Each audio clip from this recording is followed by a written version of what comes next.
is felt by many people in South Shore, so I urge you to support the South Shore CBA ordinance. Thank you. Thank you very much for your comments. Our next speaker is Michael Young Bay.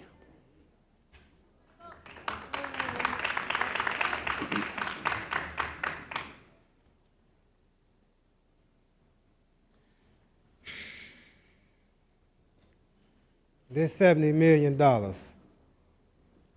$70 million.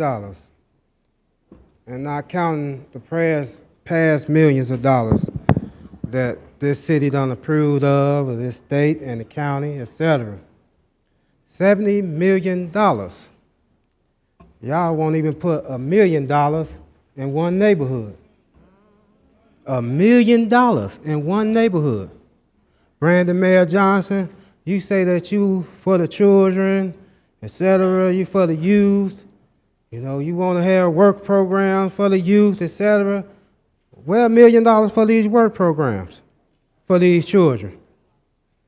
See, I'm not going to address nobody in the room no more. I'm going to just address you whenever this is city council, because I gave you a hard drive of what me and my family has experienced as far as the discrimination against me and my child and my wife.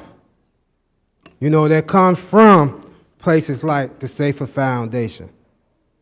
That come from All Chicago. That come from Bring Chicago Home. You see, that come for these ministers that y'all have. You know, if you go look on Bring Chicago Home site, you see all them reverends and things like that. They got all these nice churches in these neighborhoods. Nice mega churches. And our people homes. And I don't even want to say our people home, because some people, we got to be honest, they do let their stuff go. They do live up in trash, etc. And willingly of their own will. But what about the face? Like, what about 79th Street? You see what I'm saying? What about the face? What about 71st Street? What about all these different streets with these abandoned buildings, with these empty lots? And then the churches come up and try to buy these lots. That's why I say to the people, come up out of her. Come up out of Rome. That's why I says that, come up out of there. The snake is no good. It don't matter who they put at the head. He ain't running nothing. We got to be honest about this situation. But I'm still going to talk to you. I'm still going to call you out. I'm still going to say the names.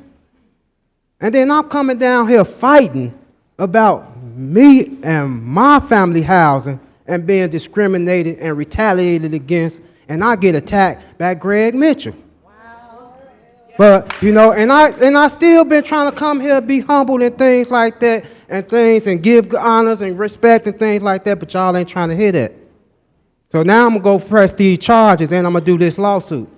I'm not finna play with y'all. I told y'all. And I got proof. I got evidence. I got the video of me having the unit, hard drive, etc. You know what I'm saying? So I'm Michael Youngbay to the media. Thank you. Thank you very much for your comments. However, your time has expired. Our next speaker is Kirby Kalin.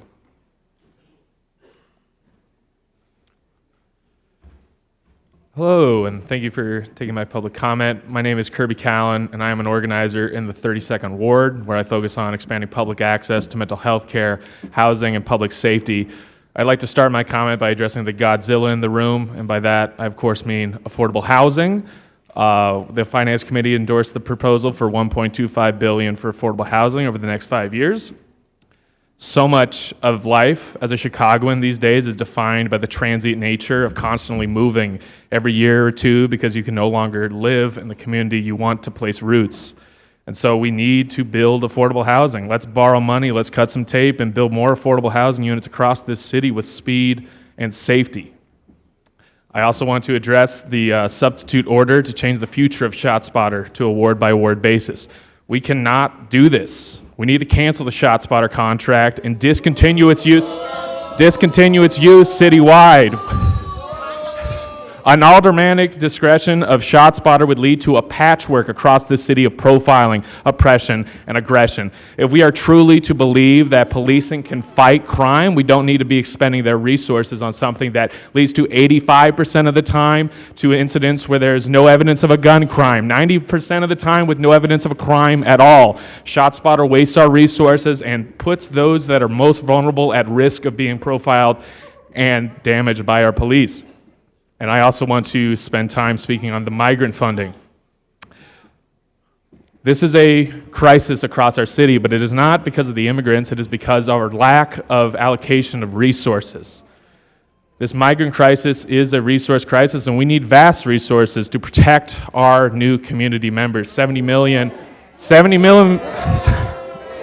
Hey, you can fight it as much as you want, but it's true. These are our neighbors. These are now a part of our communities. Immigrants are a basis for our future as a city. Ever since the beginning to now, immigrants are the lifeblood of this city, and we need to support them. Not just in the 70 millimeter, but to address the future of this city. We need investments in affordable housing, public access to mental health care, so that these people are protected and ensure that they can live in Chicago in a community that is vibrant, depending not only them, but the connections within the community. $70 million is a great way to start, but it's not enough. It's possible for us to not spend enough on migrant funding. It is not possible for us to spend it's not possible for us to spend too much. We're spending too little. Let's expand the money for migrants. They need our support. They're not going anywhere. We are a welcoming city. We're going to stay that way. So let's make sure they are protected. Thank you. That's my public comments. Whoa. Thank you. Thank you very much for your comments. Our next speaker is Richard Poiso. Before our next speaker,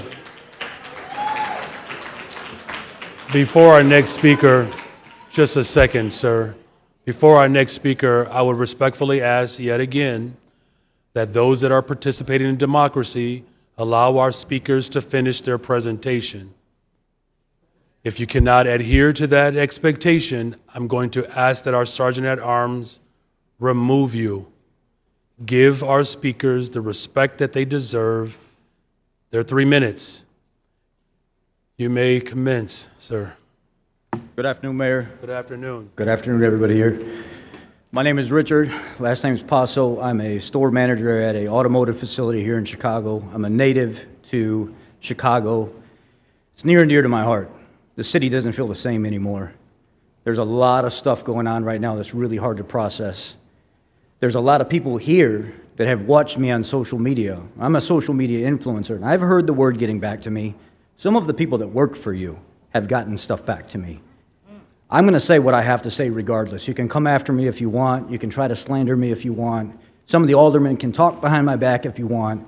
But there's 31 out of 50 aldermen, December 14th, that turned their back on the public, that said, I will not take their vote on this city continuing to be a sanctuary city. You turned it to yourself to speak for us. You turned it to yourself to speak for the public. We pay you, you work for us. We put you there. How can you stand there and say anything about, we don't want to take their vote? We're going to speak on their behalf, and this is how it's going to be. It shouldn't work that way. Any politician that feels like they deserve that type of control over people, they don't deserve to be politicians. They don't deserve to be in the spot that they're in. Second of all, I'm a veteran. I served 15 months in a war zone for this country where I got hurt. Yes, the VA does take care of me. But every year I'm hearing, let's take away, let's take away, let's take away, let's give back, let's take away, let's give back. But we have immigrants that serve with us, that put their life on the line, that are still fighting for citizenship, that are in the military, that deserve all the respect in the world, and they don't get it. They come back, they're still fighting for citizenship. Some of them don't get it, they get deported. These are people that put their life on the line for this country, for all of you to have the freedom and the jobs that you have, and they don't get the respect to have somebody care for them and help them through the process. But all of you guys out here will vote for people that are complete aliens to this country, that have nothing. Tren de Agua, Venezuela, Anything coming from the Honduras, all these people are coming here. They've cleared out these prisons years ago. And they're sending all these people here. They don't want them there. They don't serve them a purpose. They're showing up here in New York, in Chicago, attacking people in the streets. The police are fighting with them in the shelters that you guys are funding. You guys think it's a great idea, but yet your police officers are getting attacked. Your public's getting attacked. You're putting our lives at risk by doing what you're doing, and none of you care about it because the mighty dollar sits on top. And as long as somebody's in your pocket that you're working with, you're okay with doing it. You don't care about the citizens. At some point in time, there's going to be an answering for this. What it is, I don't know. But it doesn't look good. And I don't respect most of the people that are in here because you turned your back on the citizens and you said your voice doesn't matter. Thank you very much for your comments. Our next speaker is Tawan Sims.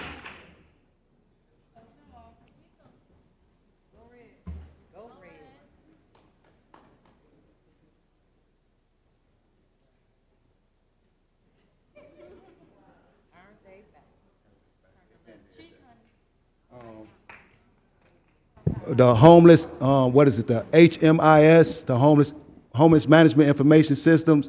So my number would have been 355061. That would have been issued July 15th, 2021. We financed that endeavor, right? The HMIS, that's financed and budgeted, right? Because this is what we're here to talk about. We're here to talk about finance and budget. However, I'm an individual in the room. One individual. Y'all mismanaging this, failing actually. Because once again, July 15th, 2021, it's July, what is it now, what? Anybody, April 17th. I didn't sleep last night worrying about this. I didn't sleep last night imagining, how do you talk to these people to have them understand that, hey, this is difficult to deal with, especially when you're a 43-year-old resident of the city of Chicago versus being somebody who just got here, who being treated just like you should be treated, right? I'm just saying. So yesterday was my son's birthday. If I had housing, we could have spent it pleasantly. I didn't speak to him. His name, Ian Waltoba Sims. I actually have an order of protection. His mom got it. My son is a star pupil and a star athlete in Evanston High School. However, his father supported him to the utmost, and yet I'm attacked over this. I'm attacked maybe because of my views and the fact that, to point out that our government, our city government, now that I understand, has basically turned their back on black Chicagoans. Yeah. Y'all are implementing our demise here in the city through financing and budgeting. I sit in the room and actually get the understanding now. And it's disgusting. The hardship that I'm suffering and been suffering, it seems like it's not only unintentional, it seems like it's manufactured. Like I've been pursued for the last 4 years simply for my views or simply for pointing out the fact that I'm not getting nowhere. We talk about, let's repair it. But you're finna put 70 million into this mission. 600 million in Illinois alone. 275 million more. This year counted 150 million. My HMIS number is 355061. How did y'all drop the ball for so many years on one individual? Wow. But y'all coming to budget and finance, and y'all coming to budget and finance the demise of black Chicagoans here. That's what y'all budgeting and financing. Y'all whittling us out, and y'all doing it in such a gracious fashion. Y'all representing us as y'all do it. This what y'all doing. Thank you very much for your comments. Our next speaker is Prey Eastley.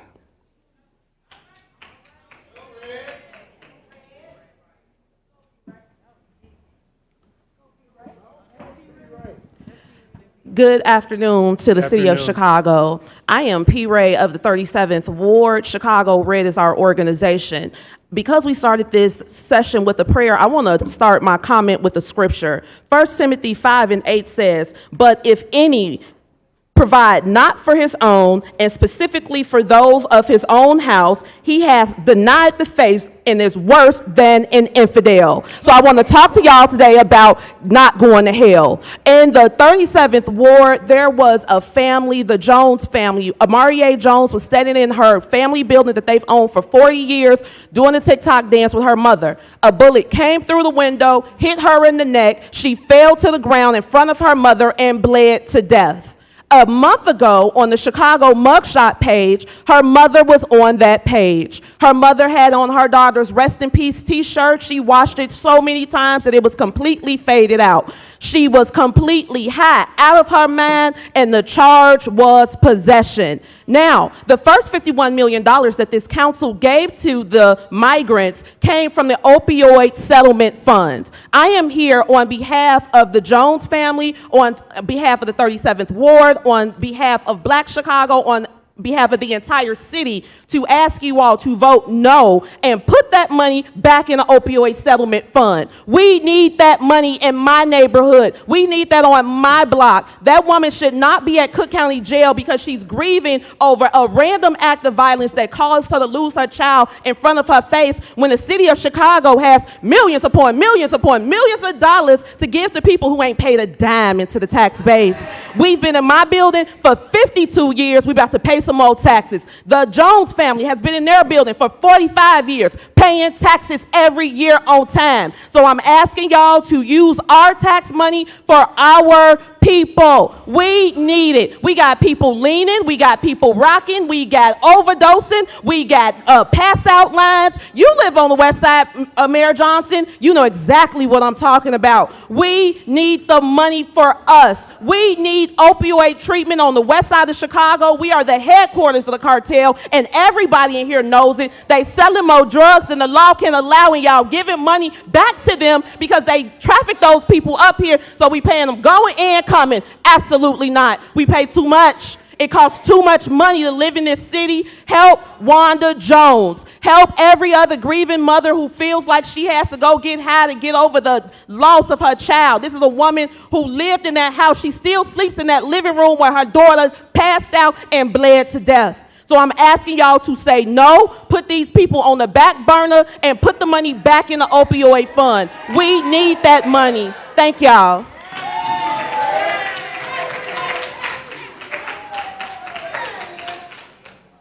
Thank you for your comments. Thank you for your comments, Ms. Easley. The next speaker is Mr. Denzel Dillard.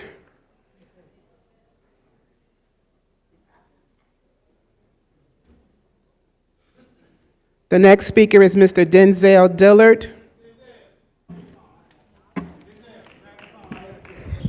Yes, how you doing there, Mayor? Good afternoon.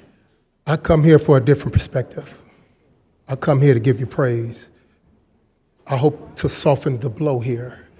I think I've been sent here, you know, after being evicted, after all the turmoil that I'm going through. I'm here to say thank you. I think you're doing a great job, you know, despite the disparities that's going on within our communities. You know, shucks, I don't care what mayor was here, it wouldn't be done. But more importantly, I'm here to let you know that I'm a struggling young man. I've always, at your tenure, wanted to work for your administration. You know, my goal is to get hired. I believe in your mission. I believe in the hope of the city.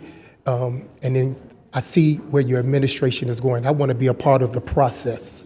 Even if I do not work for your administration or hope to be hired for some job for the city. And one of the reasons that I thank the Lord that I'm here, because a lot of people don't think that I'll be hired. They think that I won't be helped by you. They think that things can't happen, you know, to good people. I believe in you. I believe. And my goal is hopefully to work for your administration or for the city, and hopefully to even soften the blow. Because I see so much here. I almost want to pray for this environment, because I do not let anyone steer me wrong just like you do. You know, no matter with the bickering and the hollering, because I adore and I appreciate this whole administration, this whole body here, even the people, even that's behind me. Okay, kiss it. And just like this, I want to be an asset to the city and to your administration, or to some part working inside the administration. I just want to thank you, and I just want to say this very briefly. Lord, I want to thank you for this moment that you gave us. Lord, I want you to continue to bless our city. Lord, bless the people that surround us, Lord. Give them what they need, Lord. Calm their spirit, Lord. You've been ever so gracious, Lord. I want to thank you for what you're doing, for what you've done, and the thing that's going to be down and bestowed over our life, and this city will be greater with our help and assistance. I thank you in Jesus' name, amen. Love you, Mayor. Thank you for your comments, Mr. Dillard. The next speaker is Ms. Jessica Jackson.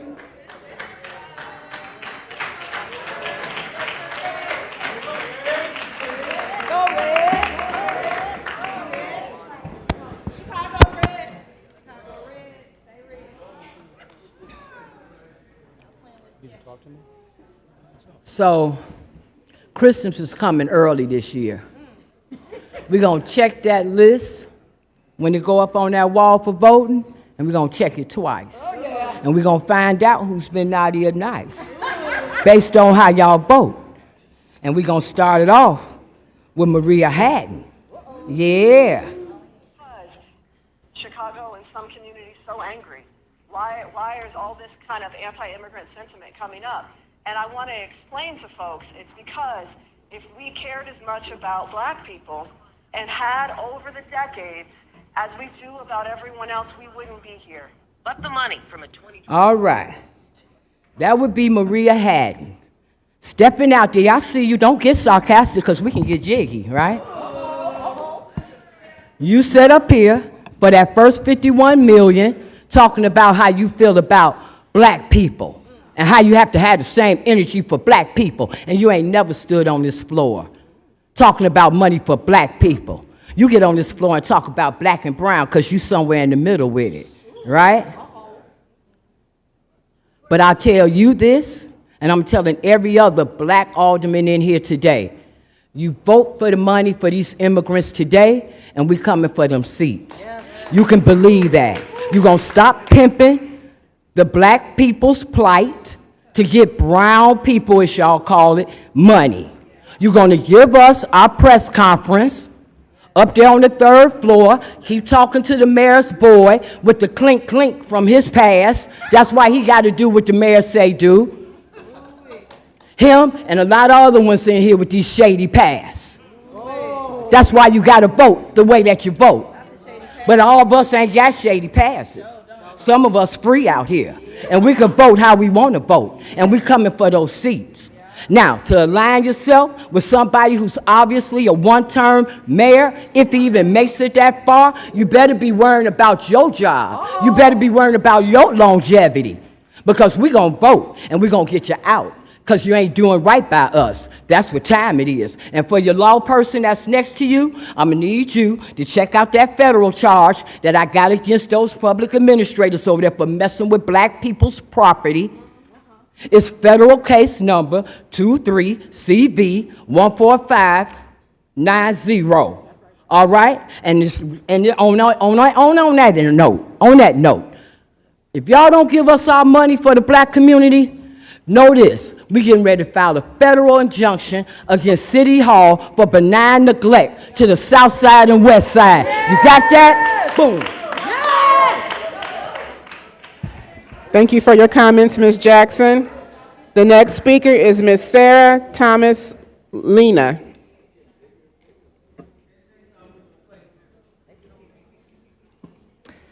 Hello, my name is Sarah Tomas Lemna, and I'm a community organizer with Asian Americans Advancing Justice Chicago, and I live in the 5th Ward. I'm calling on City Council to approve $70 million in funding to support new arrivals until the end of the year. Asian Americans Advancing Justice Chicago has been working on mutual aid with new arrivals across the city for over a year now.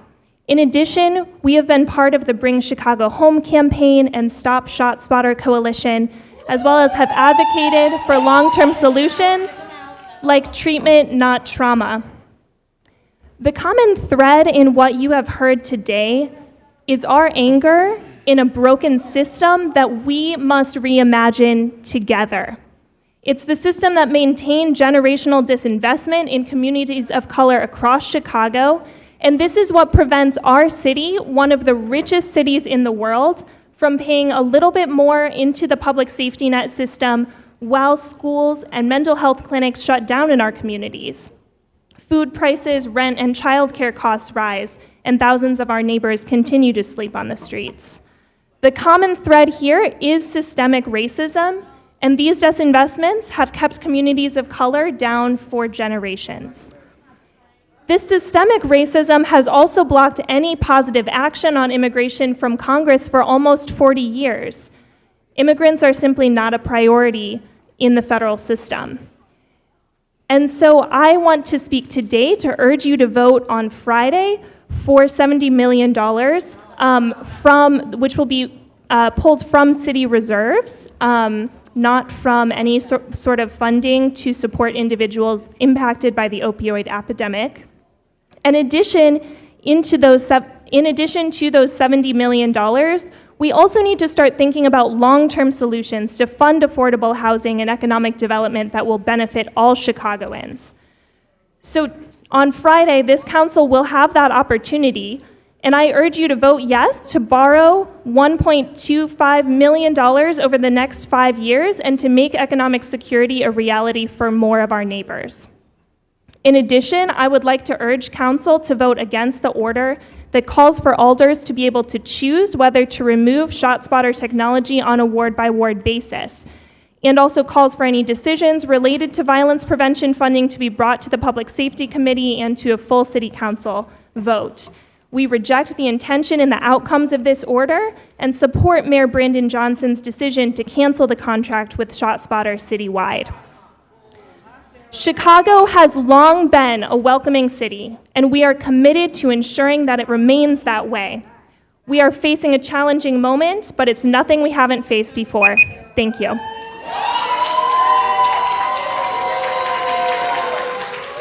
Thank you for your comments, Ms. Thomas Linda.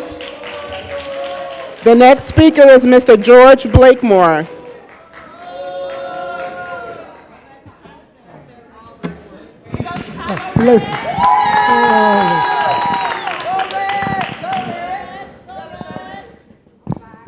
The problem is racism. I guess you can hear me. The problem is racism.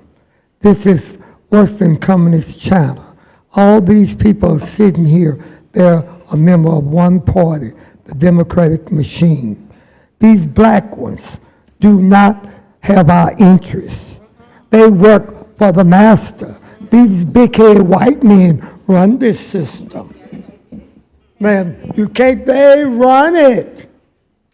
And I was looking around and said, well, how many white women do they have here? You know, doing suffrage. The white woman didn't like that because she couldn't vote and she was like a subject to a big-headed white man. So looking here, I don't see many white women here. I one or two. So the problem here in Chicago is racism, nepotism, corruption, a one-party system. These big-headed white men run this. This big-headed man doesn't run this. Okay. These black ones, they don't have no power. Who slates them? Corporate America. Who runs corporate America? These big-headed white men. Now, you can be in denial. Now, look at you over there, passing right here. Look at that while I'm talking. Young lady, sit down. Sit down. Tell her to sit down. Tell her to sit down. So, wait a minute. You don't like this? I'm going to tell you. I'm educating you. I'm informing you. I'm enlightening you. These big-headed white people that enslaved us brought us here. Now they're giving money to another people. Are they nappy, hair, big nose, thick lip, and a black booty hole like mine? No. No, they're not. And they're giving millions and millions of dollars to them. Can't you see how arrogant she is? When I told her to be seated, she's going to stand up and go, you work for us.